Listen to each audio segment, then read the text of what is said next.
Zero fuel. Both engines dying. 161 people about to fall from the sky in a powerless plane. The pilots had no answer. Then a quiet woman walked into the cockpit and said 4 simple words, "I've done this before." The entire plane went silent. Who was she? And how had she survived this exact nightmare 14 times before? Before you watch full story, comment below from which country are you watching. Don't forget to subscribe for more amazing stories.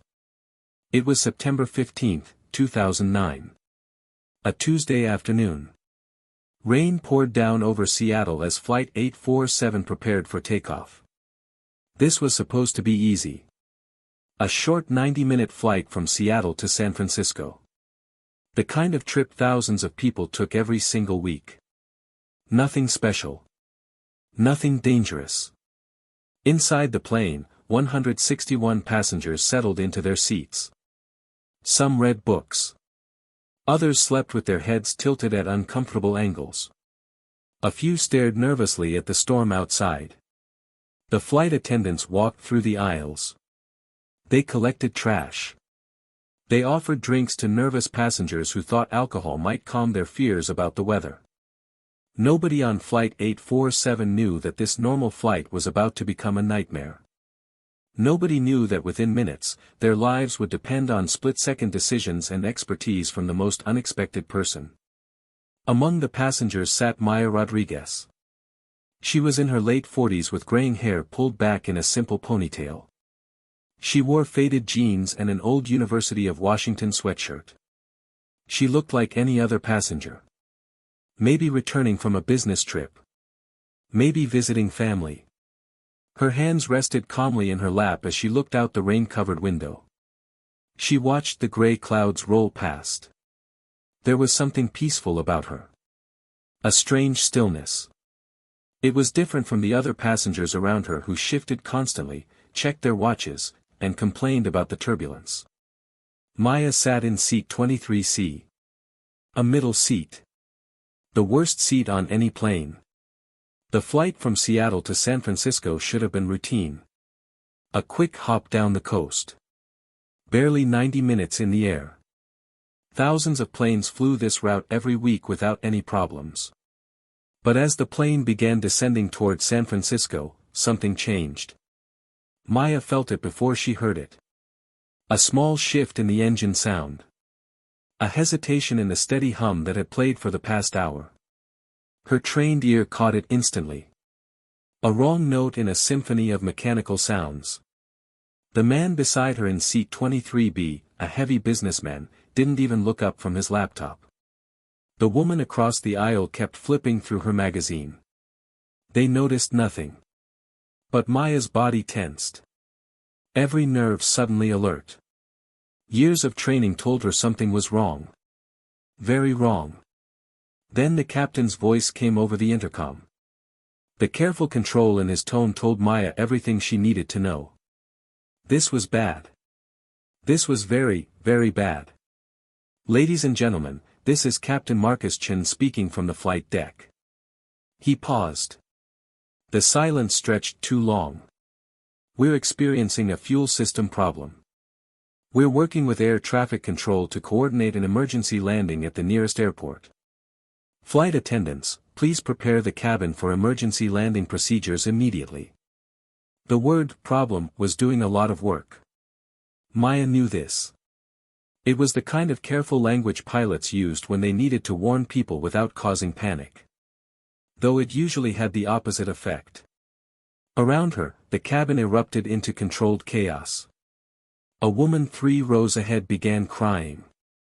Her shoulders shook. A man in front grabbed his phone, trying desperately to get a signal. He cursed when he saw "no service" on his screen. 2 teenage girls across the aisle held hands, their faces pale with fear. The flight attendants moved through the aisles quickly. Their faces showed professional calm, but Maya could see the fear in their eyes. The slight shake in their hands as they showed everyone the brace position. Maya remained still. Her hands steady. Her breathing slow and controlled. She had heard dozens of emergency announcements in her career. She knew how to read between the lines. Fuel system problem meant they were losing fuel. Either using it too fast or it was leaking out. Emergency landing meant the pilots thought this was serious enough to break from the flight plan. Immediately meant they expected things to get worse fast. 5 minutes passed. Then the captain's voice returned. This time the stress was clear. The professional mask had cracked. Folks, I need to be direct with you. You deserve to know what we're facing. He paused. Maya could hear him breathing, steadying himself. All of our fuel indicators are reading 0. We don't know if this is a gauge problem or if we're actually out of fuel. But we're treating this as worst case. Our engines could stop at any moment. When that happens, we become a glider. A very heavy glider with no power. No thrust. No ability to fix mistakes. Another pause. We have one chance to land this plane safely. We're going to do everything in our power to make that happen. We're about 18 minutes from Portland International Airport. Emergency crews are ready and waiting. The cabin fell silent for exactly 3 seconds. As if all 161 people needed that moment to process what they just heard. Then it erupted. A child somewhere in the back started screaming. A high-pitched wail that set off other children. Several passengers started praying out loud. Some in English. Others in Spanish, Chinese, languages Maya couldn't identify. The man in front of Maya vomited into the airsickness bag. His whole body shook so hard his seat vibrated. A woman was screaming at a flight attendant, demanding answers, demanding solutions, demanding the impossible promise that everything would be fine. Maya closed her eyes and did the math. 18 minutes. Boeing 737-800 based on the cabin layout she had noticed during boarding. Current altitude probably around 15,000 feet. Glide ratio about 17:1 under perfect conditions. For every 1,000 feet of altitude, the plane could travel 17,000 feet forward. But these weren't perfect conditions. The rain. The wind. The drag from the flaps and landing gear. All of this would reduce the glide ratio to maybe 15:1. Possibly less. If the engine stopped now, they would have maybe 20 to 25 miles of gliding distance. Portland was probably 30 miles away. Maybe 35. It would be close. Very, very close. The kind of close where a single mistake meant the difference between landing safely and crashing. The lead flight attendant stood at the front of the coach section. Her name was Jennifer. She had 20 years of experience written in the lines around her eyes. Listen to me carefully, she said. Her voice cut through the panic like a knife. We're going to prepare for emergency landing. That means brace position. I'm going to show you again. Remove sharp objects from your pockets. Take off your glasses, pens, and high heels. Know where your nearest exit is. Count the rows between you and that exit. If we have to evacuate and the cabin is filled with smoke, you'll need to count by touch. Her voice was confident. We've trained for this 1,000 times. We know what we're doing. You can do this. But Maya could see it in Jennifer's eyes. Zero fuel emergencies weren't normal training. They were the nightmare situation. The one that aviation professionals whispered about. The one that turned skilled pilots into heroes or tragedies. No middle ground. No fuel meant no second try if the first landing failed. No power to fix mistakes. No second chances. It meant Captain Chen had one opportunity to get everything exactly right. And if he didn't, 161 people would die. The plane shuddered. A deep vibration Maya felt through the seat, through her bones. She looked at her watch. 14 minutes since the first announcement. The engines were still running. Both of them making the reassuring sound of power. But that could change in the next second. Around her, passengers followed instructions with jerky, disconnected movements. People in shock. A teenage boy was texting fast. Probably saying goodbye to his parents. His girlfriend. Everyone he loved. An elderly woman sat with rosary beads in her weathered hands. Her lips moved in silent prayer. A businessman in first class shouted into his phone about lawsuits until a flight attendant told him to put it away. Maya's mind raced through scenarios. Calculations. Procedures.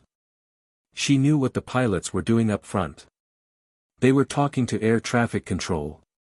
Getting priority clearance. Running through emergency checklists. Trying to squeeze every possible second of flight time from whatever fuel was left. But Maya also knew what they probably weren't doing. The advanced techniques that test pilots had developed over years. Techniques that existed in research papers but hadn't fully made it into commercial pilot training. The specific optimizations that could add precious seconds to gliding time. The energy management that treated speed and altitude as limited resources to spend wisely. She knew because she had developed some of them. She had written papers about them. She had done them successfully 14 times under controlled test conditions. Proving they worked. Proving they could save lives. Another shudder ran through the plane. More violent this time. The engine sound changed in a way that made several passengers scream. Maya felt it immediately. The left engine had just lost power. The turbine winding down as it ran out of fuel. The plane tilted slightly left before the pilots corrected it. Now they were flying on one engine. The dead one just creating drag without providing any power. Jennifer's voice came over the intercom again. Steadier than it had any right to be. That was the left engine stopping. This is normal for the emergency we're experiencing. The right engine is still working and providing power. The captain has full control of the plane. 8 minutes to Portland. 8 minutes on one engine that could die at any second. Maya ran the numbers again. They were probably at 10,000 feet now. If the second engine died right this instant, they would have maybe 15 miles of glide range in these conditions. Portland had to be less than 15 miles away by now. But the margin for error had just disappeared. The cabin was quieter now. The panic giving way to terrible waiting.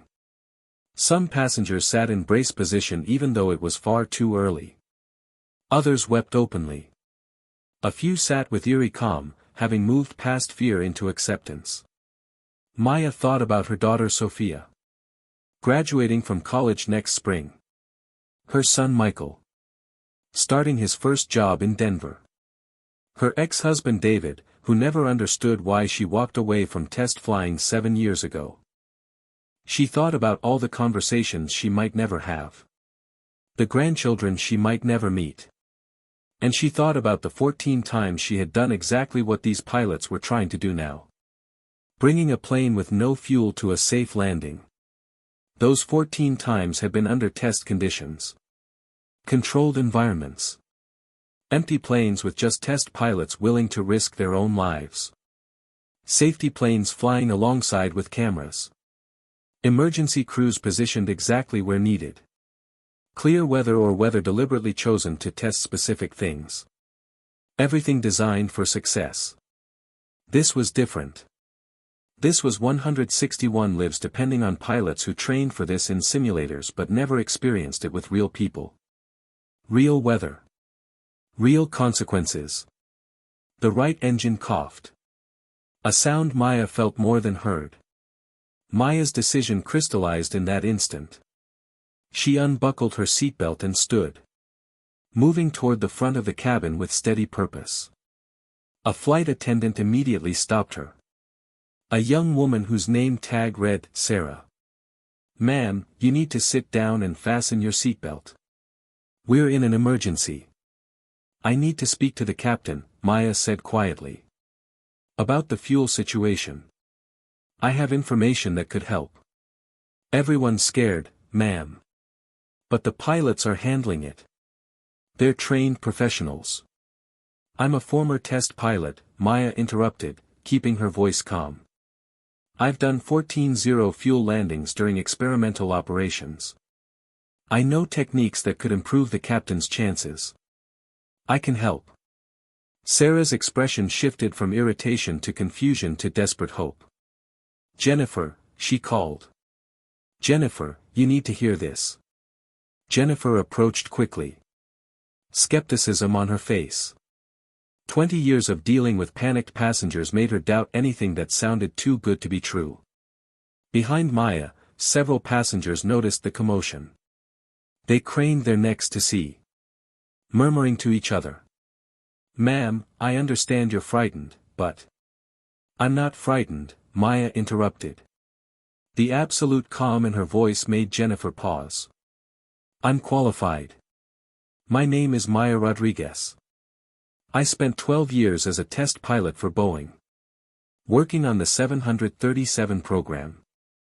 I've done this exact emergency 14 times. Complete zero-fuel landings from altitude.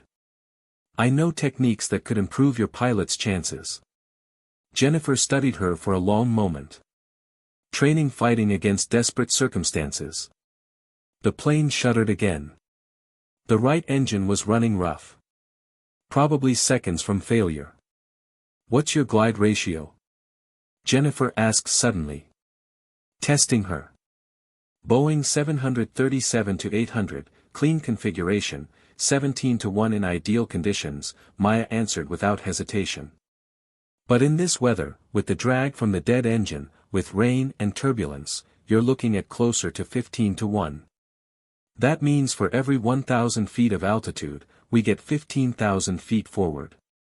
At current altitude, I'm guessing around 8,000 feet, if the second engine dies, we have maybe 12 miles before we're on the ground one way or another.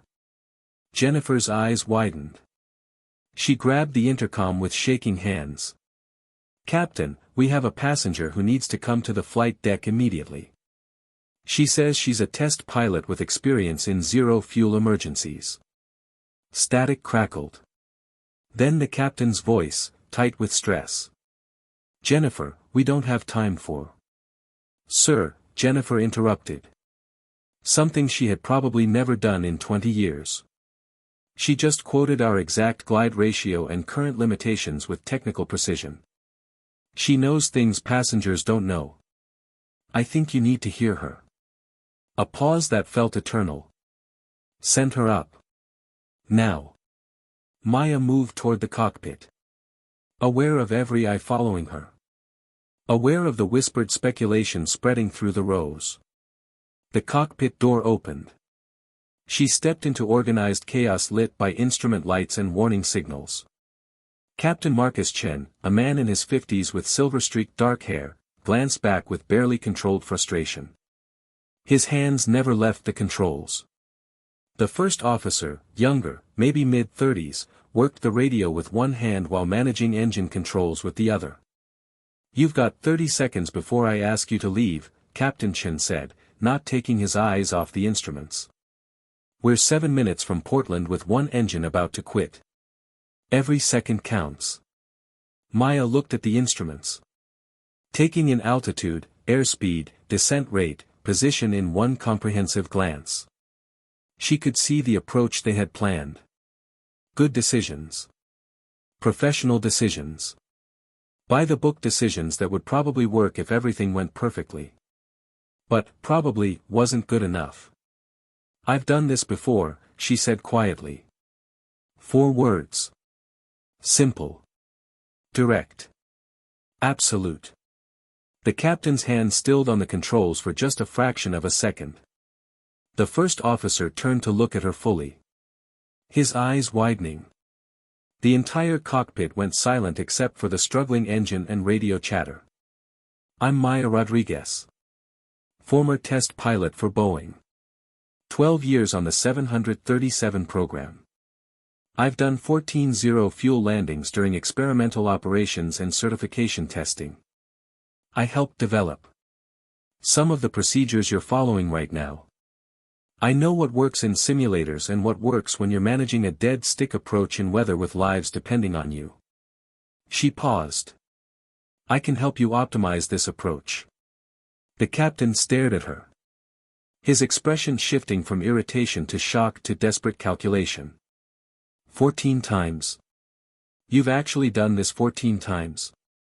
14 times. Different conditions. Different airports. Different configurations. I know what works in theory and what works when the engines are dead and you're trading altitude for distance with no second chances. The right engine coughed again. RPM dropping. 5 minutes from Portland. Maybe less. The captain made his decision. The kind of decision that defines whether someone is merely good or truly exceptional. First Officer Hayes, give her your seat. Stay on the radio, but let her advise on the approach. If she doesn't know what she's talking about, we'll know in 30 seconds and proceed with our original plan. Hayes didn't hesitate. He unbuckled and slid out without argument. Maya took his position. Her hands moving over familiar controls she hadn't touched in 7 years.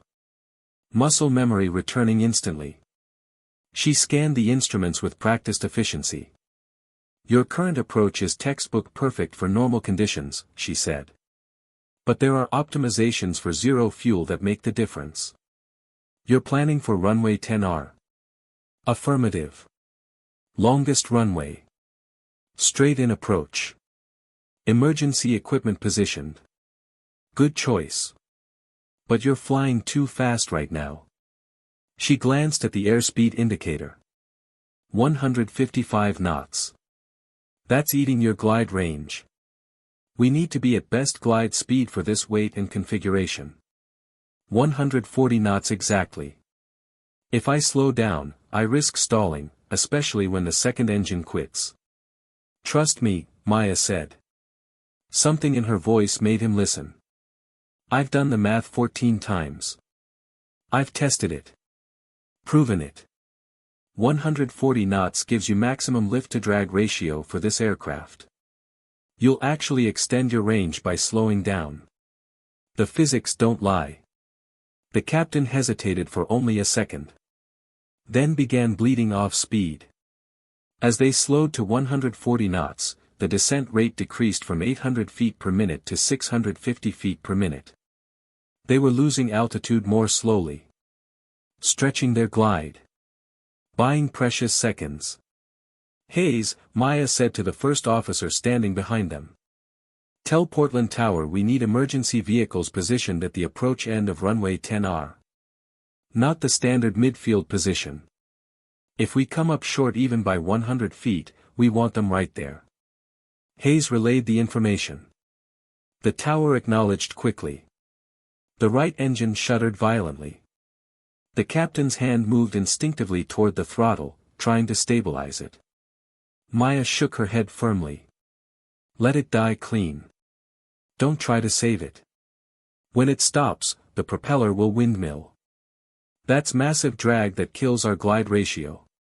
The moment it quits, you need to feather the prop immediately. Every second of windmilling costs us altitude we can't afford to lose.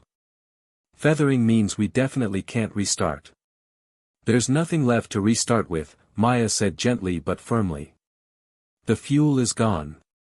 Accept that and optimize for the glide. That's what saves lives. 4 minutes from Portland. The engine coughed one final time and died. Feather now, Maya commanded, her voice sharp. The captain's hands moved swiftly. Adjusting controls to align the propeller blades with the airflow. Minimizing drag. The descent rate spiked to 1,100 feet per minute when the engine quit, then stabilized back to 700 feet per minute. We're gliding, First Officer Hayes said from behind them. His voice tight with fear. We're flying, Maya corrected firmly.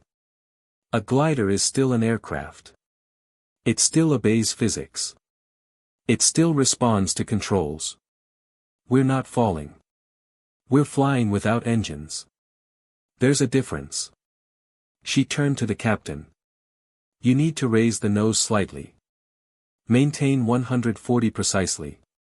Not 135. Not 145. Exactly 140. The captain complied. Their glide path stabilized. Maya pulled up the airport diagram on the navigation display. Calculating angles and distances with automatic precision. Portland Tower, this is emergency 847, Hayes transmitted. His voice remarkably steady. Both engines flamed out. We are in unpowered glide. 3 minutes from runway. Requesting all emergency vehicles and clear approach for runway 10R. Emergency 847, you're cleared for emergency landing runway 10R. All traffic holding. Emergency vehicles deployed. Wind 100 at 8 knots, gusting to 12. Runway is clear. Godspeed. Maya did rapid calculations. Wind was from 100 degrees. Runway was oriented at 100 degrees. Nearly straight headwind. Ideal. 8 knots wasn't bad. The gusts to 12 were concerning but manageable. Captain, we need to discuss the approach profile, Maya said, her voice calm and methodical. You've trained for the textbook approach. Constant angle, constant speed, straight in. But that's for ideal conditions. In reality, with this weather, we need to manage energy more dynamically. I'm listening. We're currently at 6,000 feet, roughly 9 miles from the runway. Our glide ratio gives us about 12 miles of range. We have margin, but it'll disappear fast if we don't manage it correctly. She pointed at the weather radar. See that rain cell ahead? About 5 miles out. Yes. That's downdraft territory. The rain falling through cold air creates descending air. When we hit it, we'll lose altitude faster than our glide ratio predicts. Maybe 50% faster. But after we pass through, we'll be in clearer air with less drag. So we need extra altitude when we reach the cell, the captain said, understanding. Exactly. Which means we fly a shallower glide path right now. Convert some speed to altitude while we can. Then we steepen through the rain, accepting the higher descent rate because we built in margin. Then we flatten again on the back side for final approach. The captain's hands moved. Raising the nose slightly. The airspeed decreased to 135 knots. The descent rate slowed to 600 feet per minute. We're using up our speed buffer, he said, concern evident. Trust the physics, Maya said with absolute confidence. I've done this 14 times. I've proven these numbers. In 2 minutes when we hit that rain cell, we'll be at 4,500 feet. The textbook approach would have us at 4,000. That extra 500 feet will save us when the downdraft hits. 2 minutes later, they entered the rain cell. Immediately, the descent rate increased dramatically. The downdraft grabbed the plane, pulling it down. The vertical speed indicator jumped to 1,200 feet per minute. The captain's knuckles whitened on the controls. Altitude dropping fast. We're going to be short. Stay on profile, Maya said firmly. This is expected. This is planned for. Maintain 140 knots and let the descent rate do what it needs to do. The downdraft is temporary. The rain hammered the windscreen so hard it sounded like gravel. Visibility dropped to almost nothing. The plane bucked and shuddered in the turbulence. Behind them, through the cockpit door, Maya could hear passengers screaming. Jennifer's calm voice trying to reassure them. Passing through 3,000, Hayes called out. Descent rate 1,300 feet per minute. We're not going to make it, the captain said, his voice tight. No, Maya said with absolute confidence. Watch what happens when we clear the cell. 10 more seconds. 20 seconds later, they broke through the rain into clearer air. Immediately, the descent rate decreased. The plane steadied. The turbulence lessened. The vertical speed indicator dropped to 750 feet per minute. 2,000 feet, Hayes reported. His voice carrying cautious hope. 5 miles from runway. Maya checked their position. The runway was visible now. A strip of gray concrete in the distance, growing larger. Perfect. Now we convert our excess altitude to speed. Lower the nose slightly. Let's accelerate to 150 knots. We need that energy for the landing flare. The captain complied. The airspeed began increasing. Maya watched the runway grow larger. The approach lights becoming visible. The emergency vehicles lined up like toys. They were aligned perfectly. Altitude and speed exactly where they needed to be. Gear down, Maya said. Gear will create massive drag without engines. We'll drop like a stone. We have the energy budget for it now based on our excess altitude. And we need to be in landing configuration before we're too low to recover if something goes wrong. Trust me. Gear down now. The captain reached for the gear lever and pulled. The landing gear extended with its familiar rumble. The green lights illuminated on the instrument panel. The descent rate increased immediately to 900 feet per minute, but Maya had calculated for this. 1,000 feet, Hayes called. 2 miles from runway. We're going to make it. We're actually going to make it.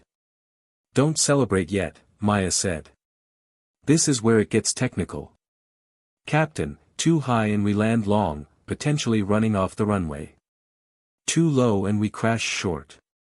The margin for error is measured in feet. 500 feet. 1 mile. Flaps 15, Maya said calmly. The captain deployed the flaps. The plane's descent rate decreased as the increased lift took effect. The runway filled the windscreen now. Emergency vehicles clearly visible. People standing outside them, watching, recording, praying. You're going to land long, the captain said. We need to steepen the approach. No, we're exactly on profile. You're used to seeing the runway from powered approaches where you can adjust with thrust. This looks different, but we're right where we need to be. Trust the approach. 200 feet. The runway threshold passed beneath them. The strobe lights flashing. The captain's hands tensed, ready to flare. Not yet, Maya said quietly. Let her settle. We need to bleed off more speed first. Wait for it. 100 feet. Now. Gentle flare. Don't over-control. Let the aircraft settle into ground effect. The captain pulled back smoothly on the yoke. Raising the nose. The plane's descent slowed as the wings generated more lift in ground effect, the cushion of air between the wings and ground. The airspeed decreased. 120 knots. 115, 110. 50 feet. Looking good. Descent rate 300 feet per minute. Time seemed to slow down. Maya's perception narrowed to the instruments and the view outside. She could see individual markings on the runway. The rain pooling in small depressions. The emergency vehicles tracking their approach with flashing lights. 20 feet. 10. The main landing gear touched with a chirp of rubber on wet concrete. The captain immediately deployed the spoilers to kill any remaining lift and plant the plane firmly on the runway. The nose gear came down a moment later with a solid thump. Without engines, they had no reverse thrust. The captain applied maximum pressure to the brakes. The anti-skid system working to prevent the wheels from locking on the wet surface. The plane decelerated rapidly. Rain spray flying up from the wheels.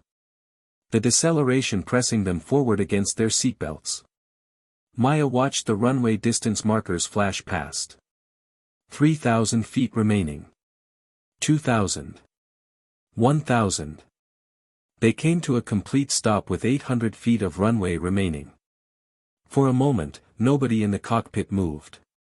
Nobody spoke. The only sound was rain hammering on the plane and distant sirens approaching. Then the radio exploded with chatter.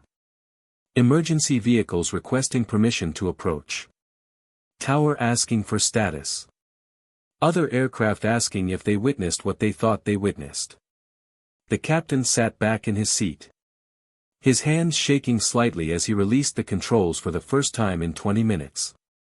He looked at Maya with an expression combining shock, gratitude, and something close to awe. That was. He started, then seemed unable to finish. That was a successful zero-fuel landing, Maya said quietly. Her own hands trembling now that the adrenaline was fading. Your 15th, actually, if you're counting mine. 14 under test conditions. 1 with actual lives at stake. She paused. You just saved 161 people, Captain Chen. Behind them, through the cockpit door, they could hear the cabin erupting. Cheers. Tears. Prayers of gratitude and relief. Jennifer's voice came over the intercom. Professional to the absolute last. Ladies and gentlemen, welcome to Portland International Airport. Please remain in your seats while emergency crews assess the aircraft. Emergency vehicles surrounded them within seconds. Firefighters in protective gear checking for fuel leaks or fire, though there was no fuel left to leak or burn. Paramedics stood ready with stretchers. Remarkably, not a single person had been physically injured beyond some bruises from the hard landing. The captain turned to Maya.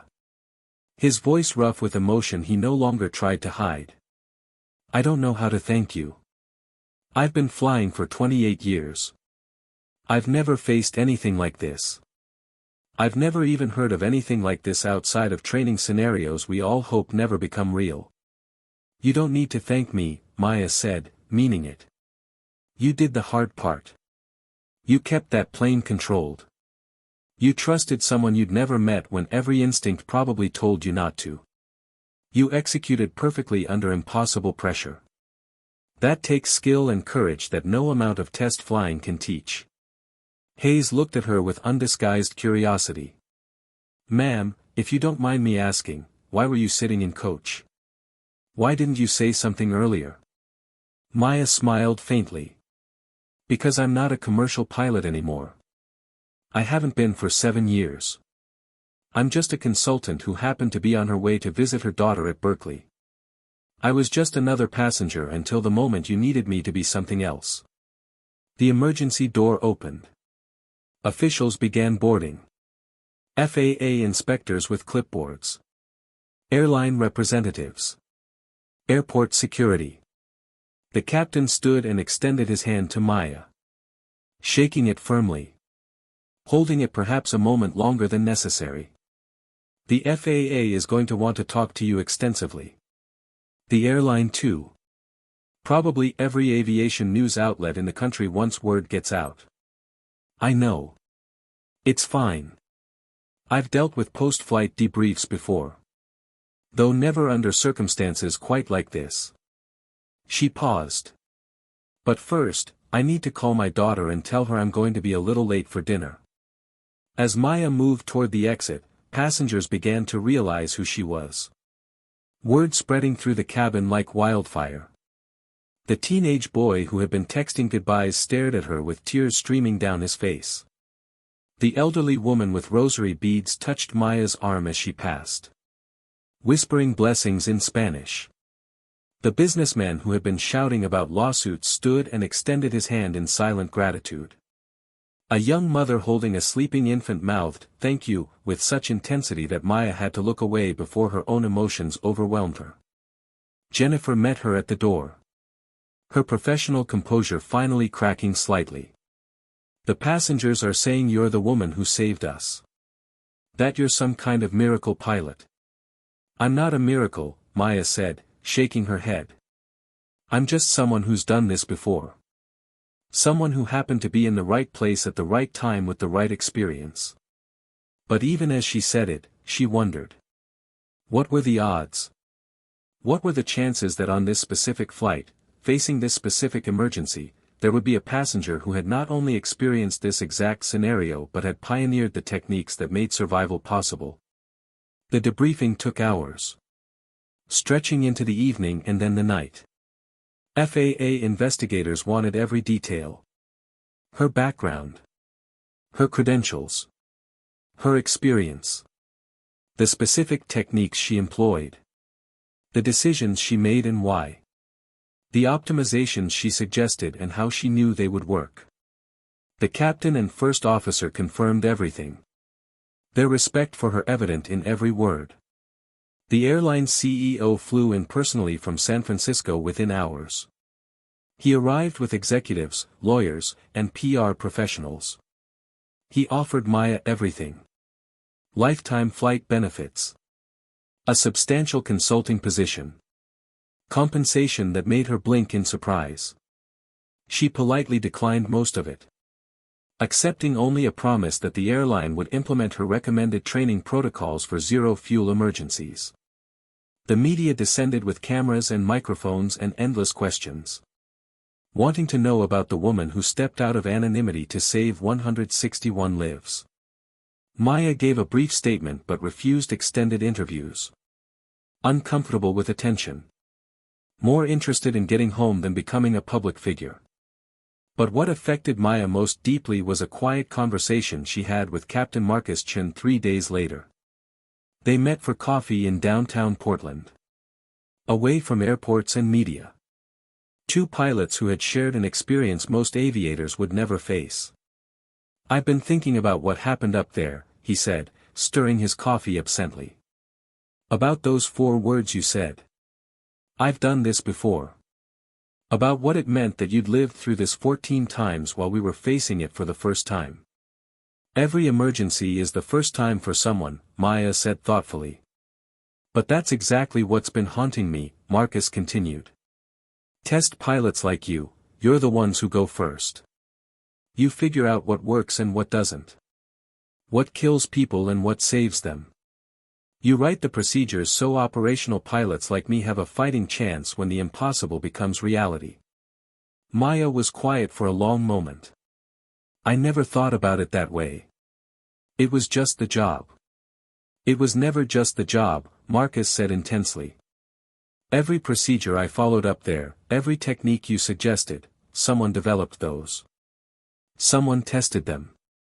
Someone risked their life to prove they worked." He looked at her directly. "You did that 14 times so I could do it once and have all 161 people walk away safely. We all walked away, Marcus. That's what matters. I want you to know something else," he said. "That flight changed how I think about every person in my cabin. You were dressed like any other passenger. Middle seat in coach. Nothing to mark you as different. But you had this extraordinary history, these capabilities I couldn't have imagined. And I had no idea until we desperately needed you." "That's true of more people than you'd think," Maya said. "The person sitting next to you might be a trauma surgeon. A combat veteran. A crisis negotiator. An engineer. We all carry our histories invisibly until circumstances demand we reveal them." Marcus nodded slowly, processing this. "I used to walk through the cabin before flights, seeing passengers, just people to transport from point A to point B. Now I see people with stories I don't know. Carrying capabilities I can't imagine." The investigation concluded 2 weeks later. The findings were both damning and constructive. Fuel system failure caused by a cascade of mechanical problems and maintenance oversights. Fixable issues that should never have been allowed to combine into catastrophe. A fuel transfer valve had malfunctioned. Sensors provided false readings. Maintenance procedures had been shortcuts rather than thorough. The airline implemented new inspection protocols across their entire fleet. Boeing issued service bulletins with updated procedures. The FAA updated training requirements to include more emphasis on zero-fuel emergency scenarios, specifically incorporating techniques Maya had developed during her test pilot career. And Maya Rodriguez went back to her consulting work. Back to being invisible in the aviation world. Back to a life that from the outside looked ordinary. But she wasn't quite the same. Neither were the 161 people who had been on Flight 847. The teenage boy who had been texting goodbyes went on to become an aerospace engineer, specifically studying emergency landing procedures. Inspired by the woman who showed him what expertise and calm courage looked like under impossible pressure. He kept a news clipping about the incident on his desk throughout college. A reminder of why his work mattered. The elderly woman with rosary beads wrote Maya a letter every year on the anniversary, thanking her for the grandchildren she got to watch grow up, the sunset she got to see, the life she got to continue living.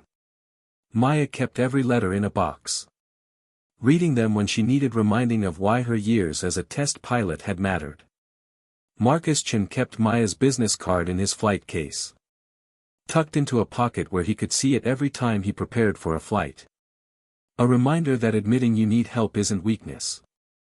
It's the kind of strength that saves lives. The kind of humility that makes the difference between disaster and survival. And Maya herself found something she had lost when she left test flying 7 years earlier.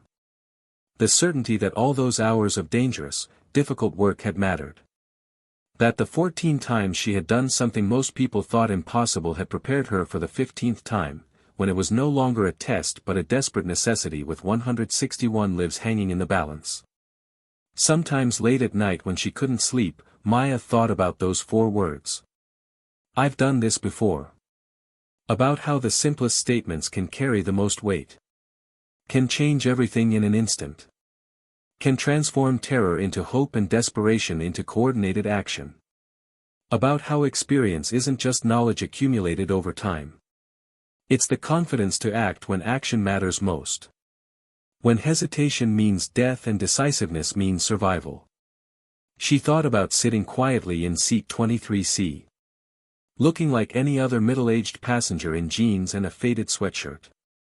Carrying history no one could see until the moment it was needed. About how we're all carrying something. Expertise. Experience. Capabilities forged in circumstances others will never face. Invisible until circumstances call them forth. And she thought about the stunned silence in that cockpit when those 4 words changed everything.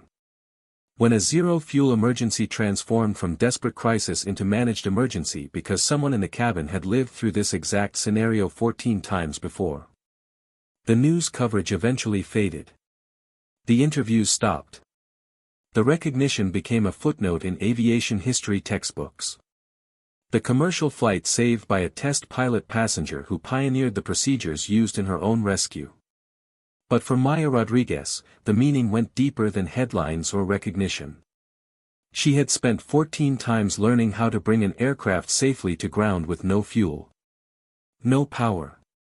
No margin for error. She had done it in perfect weather and terrible conditions. In daylight and darkness. With every possible variable tested and measured and understood. She had written papers about it. Trained other pilots. Developed procedures that became standard practice. And then when it mattered most, when the test became reality and theory became life or death, when probability aligned to put her on Flight 847 on September 15, 2009, she had done it a 15th time. Not because she sought recognition or wanted to be a hero. But simply because she was the person sitting in 23C when Flight 847 needed her to be something more than just another passenger. The rain continued to fall outside Maya's daughter's apartment weeks after the incident. Just like it had fallen that day. Maya sat watching it. Thinking. About those 4 words. About 161 lives. About 15 successful zero-fuel landings. 14 under controlled conditions that proved the procedures worked. And one that proved why those 14 mattered more than she had ever imagined. Pride in work that had mattered when it counted most. Relief that her years of dangerous flying had paid off in the most important way possible. Gratitude for the probability that had put her on that specific flight. And deep, unshakable certainty that all the difficult, dangerous work she had done had been worth it for this single moment when experience and necessity aligned perfectly. Outside, somewhere in Portland and San Francisco and Denver and 100 other cities, 161 people were going home to their families. Sleeping in their own beds. Continuing lives that had nearly ended that day. They would carry the memory of that flight forever. The terror and the relief. The moment when everything changed because someone stood up and said 4 simple words with absolute authority born from having done the impossible 14 times before. And Maya Rodriguez, the woman who said those words, the woman who guided them safely to ground, the woman who proved that sometimes the person sitting quietly beside you has lived through the exact emergency you're facing for the very first time, closed her eyes and finally let herself rest. Because sometimes the most powerful thing you can be is the person who has done this before when no one else has. And sometimes, against all probability, that person is sitting in seat 23C. Invisible until the moment the world needs them to be extraordinary.